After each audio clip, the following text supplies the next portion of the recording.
Okay, so you should have had your contour outline done, and you should have gone ahead and added very few details and then broken it up into different sections so that you could have a clear idea of where you want to put your Zentangle designs. And then you should have Sharpie outlined your image. All of your pencil lines should have been Sharpie outlined. I'm doing that now.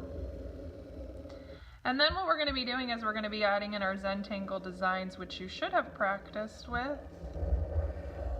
And of course, you don't have to stick to the ones you practiced with, but it's helpful to practice them before you try them in your artwork. But it's really totally up to you, but you are going to be using Sharpie. I like to Zentangle right in Sharpie. If you feel more comfortable using a pencil first and then coming in with Sharpie, that's fine too. Just remember that you're going to have to draw all of your lines and designs twice if you are doing it in pencil and then going over it in Sharpie. So I'm just quickly going over this because I can always go back and erase my pencil marks, which you do want to do if you're Sharpie outlining. I don't want to leave all the ugly pencil marks. But for right now, I'm just going to go ahead and start my Zentangle designs. So I really like to stick to some simpler designs, but you can get as crazy as you want. I'm going to show you some variety of designs, and then you can go ahead and get started. So I'm just going to, there's some fun optical illusion ones that are kind of cool to do. So I start with a wavy line, and then you make some hills down both sides, and they can be various sizes.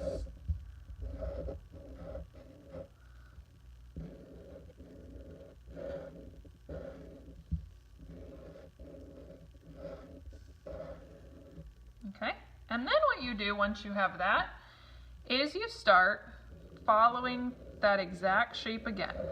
You do one side and then you go to the other. And you see when I run into one of my separating lines, I just jump it and continue on the other side. You can finish this side and then move to the other, or you can jump back and forth. I guess I'll just finish this side so that you can kind of see how it works. And I won't finish the other side right now for time's sake. But when I hit that separating line, I jump it and go back to the other side.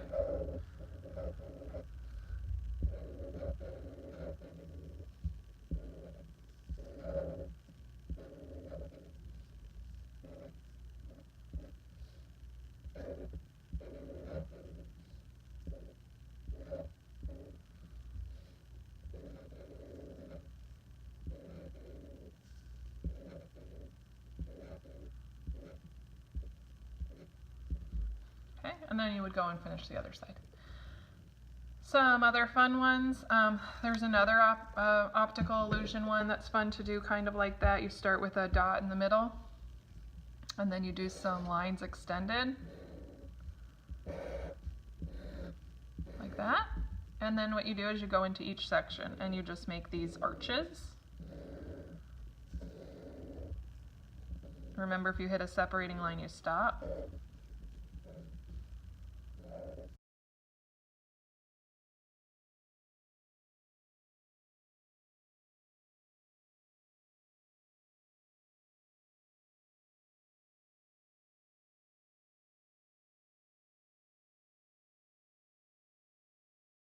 Come over to your design and put it in. Sharpie or pencil is fine, but you do have to Sharpie eventually. You are going to want to make these parts more realistic, so if you need to reference back to your photo that you used or your image that you used, you certainly can. I can see here that my pupil is only halfway showing, so I'm going to go ahead and put that in. If you want to add light reflection in there, you certainly can. To do that, I just leave a white area. And I'm going to color it in black, leaving that reflection, and then I'm going to put in my iris around the pupil, which his iris is light in the middle, and then it kind of has this darker rim to it, if you can see that. So I'm going to go ahead and do that same thing. So it comes down like this with a nice dark rim, leaving just a little bit of area like that. So I'm going to put in my other pupil, pay attention to where the light reflects, just because I'm adding them in and I don't want them to look off, so I need to see where it is in the image. And then go in and put the iris. And you're going to do this with whatever animal you've chosen to do.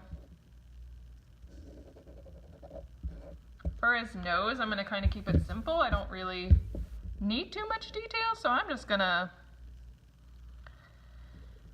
I might add in a little reflection at the top of the nose, but I'm not going to worry too much about adding in all the nostril and everything, because that's not what the focus is on this artwork. We're working on line, not necessarily realistic shading we're drawing. So I just put in a little reflection at the top of his nose, and I'm going to not worry about adding in the nostrils and fine details. I'm just going to go ahead and color in that and then finish my Zentangle designs of my entire image.